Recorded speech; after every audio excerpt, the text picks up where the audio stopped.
নমস্কার বন্ধুরা, তোমরা সবাই কেমন আছো? আশা করছি যে যেখানে আছো সুস্থ আছো, ভালো আছো। এই বৃষ্টির দিনে দেখো আমি এখানে পুঁই শাক কাটতে চলে এসেছি। তাই ভাবলাম আজকে পুঁই শাক দিয়ে, কুমড়ো দিয়ে আর মাছের মাথা আছে তাকে দিয়ে রান্না করব। সেই জন্য চলে এসেছি পুঁই শাক কাটতে। আর এখানে দেখো কি সুন্দর নরম নরম পুঁই শাক হয়েছে। ডগ ডগ দেখে আমি কেটে নিচ্ছি যতটা লাগবে রান্না করতে। শুধু ডগ ডগগুলো কেটে নেব, নরম নরম ডগ ডগ। দিয়ালেতে উঠেছে, এইটা নরম আছে, দেখি এইটাকে, এই একটা হলেই হয়ে যাবে এই ডগটা।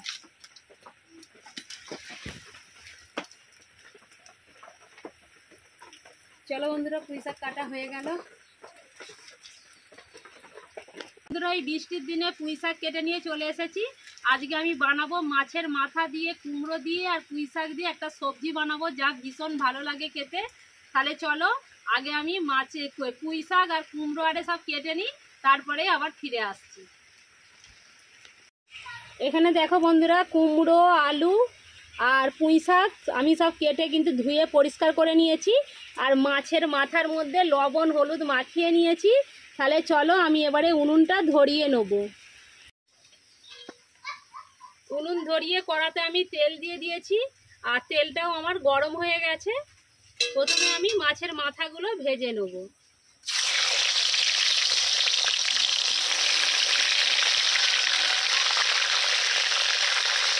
মাছের মাথাগুলো উল্টি পাল্টি খুব ভালো করে লাল লাল করে ভেজে নেব। মাছের মুড়োগুলো আমি ভেজে নিয়েছি, এবারে আমি তুলে নেব।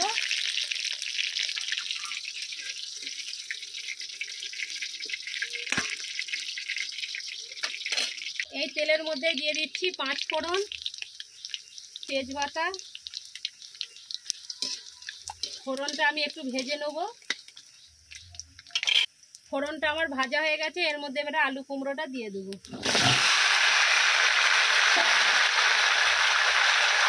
আর দিয়ে দেবো লবণ।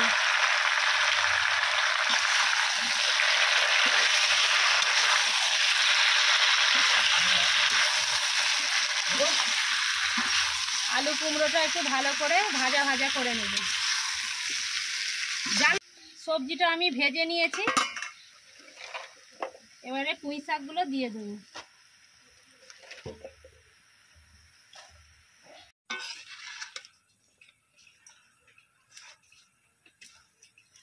পুঁই শাকটাও আমি সবজির সঙ্গে একটু ভালো করে ভেজে নেব।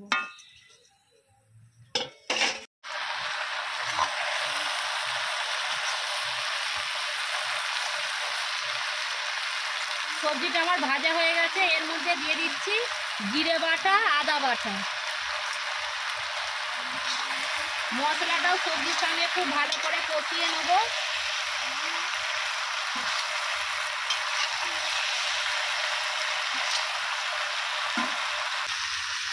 আদা জিরেটা খুব ভালো করে সবজির সঙ্গে কষিয়ে নিয়েছি।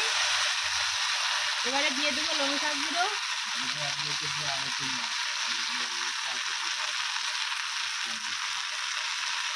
আর হলুদ গুঁড়ো। আবার সবজির সঙ্গে একটু ভালো করে নেড়ে নেব মশলাটা।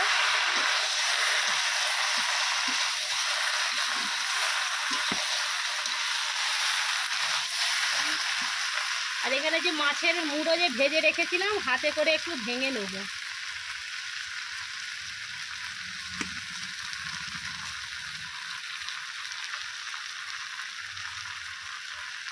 দুটো মুড়োই আমি এর মধ্যে দিয়ে দিচ্ছি।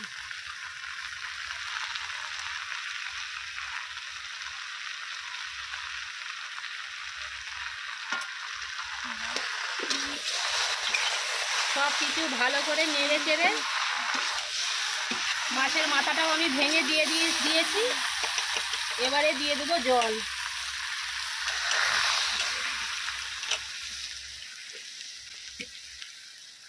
জল দিয়ে এবার ভালো করে নেড়ে নেব। জল দিয়ে এবার নেড়ে ফেলবো ভালো করে।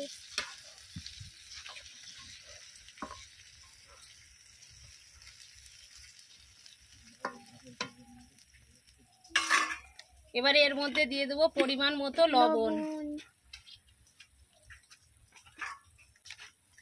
দিয়ে 10 মিনিট চাপা দিয়ে খুব ভালো করে রান্না করে নেবো। 10 মিনিট পরে ফিরে আসছে। আর আলু কুমড়োটা কিন্তু আমার সুন্দরভাবে সেদ্ধ হয়ে গেছে, একটু ঘেঁটে নেবো। আলু কুমড়োটা ঘেঁটে নিই। দেখো কত সুন্দরভাবে কিন্তু রান্নাটা কমপ্লিট হয়ে গেছে। এবারে একটু নেড়ে চেড়ে নামিয়ে নেবো।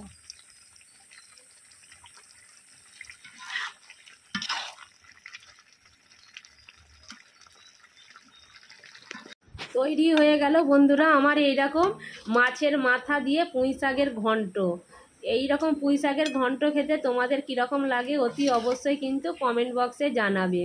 বাড়িতে কিছু সবজি নেই, বৃষ্টির দিনে গাছে পুঁই শাক হয়েছিল আর বাড়িতে কুমড়ো ছিল, তাই ভাবলাম মাছের মাথা দিয়ে পুঁই শাকের ঘন্টটা করে ফেলি। আর এত ভালো লাগে না খেতে বন্ধুরা, কি বলবো। এই মাছের মাথা দিয়ে পুঁই শাকের ঘন্ট ভীষণ ভালো লাগে, গরম ভাতের সঙ্গে তো ভীষণই ভালো লাগে খেতে।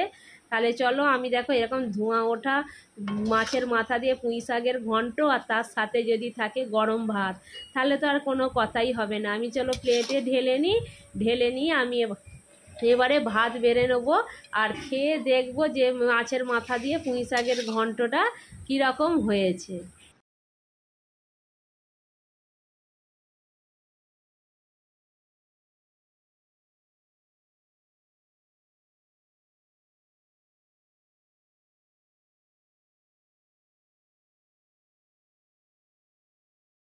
এবারে খেয়ে দেখবো কীরকম হয়েছে তরকারিটা। পুঁই শাকের ঘন্টটা খেয়ে দেখবো কেমন হয়েছে।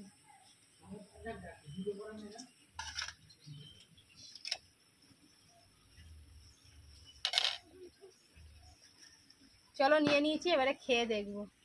চলো বন্ধুরা এবারে খেয়ে দেখবো যে মাছের মাথা দিয়ে পুঁই শাকের ঘন্টটা কীরকম হয়েছে। গরম গরম ভাত আর তার সঙ্গে ধোঁয়া ওঠা মাছের মাথা দিয়ে পুঁই শাকের ঘন্ট।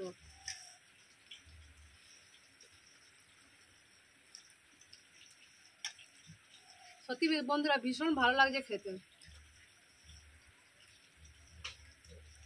একবারে ধোঁয়া ওঠা সবজি, গরম ভাত, গরম গরম ভাত, সবই গরম।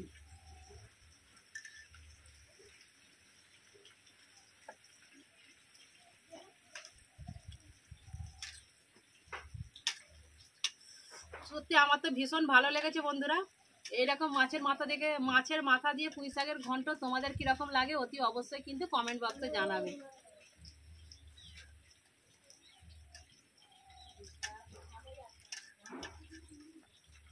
আমি ততক্ষণ খেতে থাকি বন্ধুরা। আর তোমরা ভিডিওটা যদি ভালো লাগে লাইক শেয়ার কমেন্ট করো অতি অবশ্যই। কমেন্ট বক্সে অতি অবশ্যই জানাবে আমার এই ভিডিওটা তোমাদের কীরকম লাগলো। আর নতুন হয়ে থাকলে বন্ধুরা সাবস্ক্রাইব করতে ভুলো না কিন্তু। চলো টাটা, আর আমি তখন খেতে থাকি।